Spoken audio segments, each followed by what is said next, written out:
Welcome back to Fun Gaming. இந்த வீடியோவில் என்ன பார்க்க போகிறோம் கைஸ், கரீனா பண்ண முரட்டு சதி வேலை தான். இப்போ பாருங்கள், இங்கே வந்து ஜம்ப் பண்ணி குதிப்பிச்சு உள்ளே போவேன். எப்பட்றா அப்படிதான் கைஸ் என்னோட மைண்ட் வாய்ஸ் இருந்துச்சு. பார்த்தீங்கன்னா அண்டர் கிரவுண்ட் போயிடுவேன். இப்போ பாருங்கள், இவ்வளோ தூரம் ஓடுறேன்னா அண்டர் கிரவுண்ட் போயிடுவேன். நீங்களே கொஞ்சம் நேரத்தில் பாருங்களேன்.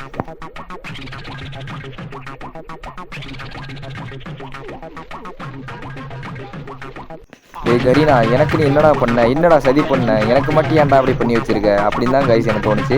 உங்களுக்கு யாருக்காச்சும் இந்த மாதிரி நடந்திருக்கான முதல்ல கமெண்ட் பண்ணுங்க கைஸ். நமக்கு தான் ஃபஸ்ட் டைம் இந்த மாதிரி நடந்திருக்கு. நம்ம நெட் ஆஃப் பண்ணி இது மாதிரி பண்ணல, கரீனா பண்ண வேலை இது. அதுக்கப்புறம் பார்த்தீங்கன்னா கைஸ், ஏன்டா இவ்வளோ நாள் வீடியோ போடலாம் பார்த்தீங்கன்னா நமக்கு கொஞ்சம் சுச்சுவேஷன் ப்ராப்ளம் கைஸ். அதனால இப்போ கண்டினியூ கொஞ்சம் வீடியோ போட ஆரம்பிச்சிருக்கோம் கைஸ். உங்களோட தொடர்ந்து உங்கள் சப்போர்ட் வேணும் கைஸ். நம்ம போடுற வீடியோக்கு ஒரு வீடியோ கூட வியூஸ் போக மாட்டேது கைஸ். அது மாதிரி சப்போர்ட் பண்ண மாட்டேங்கிறீங்க. உங்களுடைய சப்போர்ட் கொடுங்க கைஸ். என்னால் முடிஞ்ச பெஸ்ட்டாக கொடுக்குறேன் கைஸ். அப்புறம் பார்த்தீங்கன்னா நம்மளோட மொபைல் வந்து 2GB RAM தான் கைஸ். அதனால் அந்த மொபைலில் தான் பார்த்தீங்கன்னா கைஸ் வீடியோ எடிட் பண்ணுறது, கேம் ப்ளே பண்ணுறதுலாம் அந்த கைஸ் தான். அதனால் ரொம்பவே நம்ம மொபைல் ரொம்ப லாக் அடிக்கும். அதுக்கப்புறம் பார்த்தீங்கன்னா கைஸ், நான் 2 மந்த்தில் நம்ம பீஸ் வாங்கிடும். அதுக்கப்புறம் பார்த்தீங்கன்னா நல்லா ஃபன்னியான உள்ள கண்டென்ட் தான் போடுவோம். ஓகே கைஸ், அப்படியே மறக்காமல் நம்ம சேனலை சப்ஸ்கிரைப் பண்ணிடுங்க, வீடியோக்கு லைக் பண்ணிடுங்க. வீடியோ பிடிச்சிருந்தா கமெண்ட் பண்ணுங்கள் guys. Okay guys, next video பார்க்கலாம். Bye guys.